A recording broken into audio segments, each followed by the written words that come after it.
So I invest the same amount of money every single month, come hell or high water. Every month on the first of the month, the same dollar amount over and over again.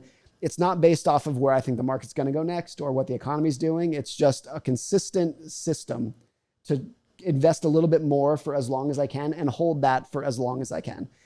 So that's how I invest in the stock market. My wife and I have a fairly high percentage of cash as our net worth. Like if most financial advisors looked at it, they'd say like, what's going on here? Are you saving for a new house or whatnot? And I always say, no, I'm saving for a world that I know is going to take me and everyone else for a wild ride.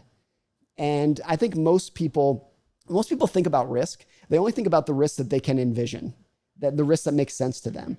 And the thing that we know about risk is that the biggest risk is always what you don't see coming. I've used like 9/11, 2008 and COVID. Nobody saw those things coming before they had destroyed the world effectively. And at the personal level, it's the same. Very few people see a divorce coming. Very few people see cancer coming. It's just, and most people think it's not going to happen to them until it does. So I have a higher level of cash than most people because I want to stay cognizant that even if things are going well now, like things change and change abruptly. So in a world where risk is what you don't see coming, you need to have a level of conservatism in your finances that seems like it's a little bit too much. Because if you're only planning for the risks that you can see, you're going to miss the surprise 10 times out of 10.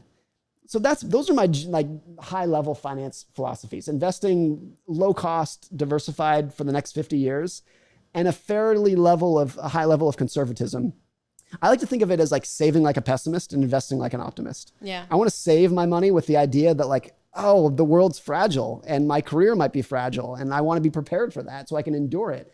But I invest with the idea that like, if I can endure it and put up with all the ups and downs, then if I can stay invested for 50 years, the results will be incredible. It's like that barbell personality. Besides this investing in the stock market, do you have real estate, other investments? We own our house.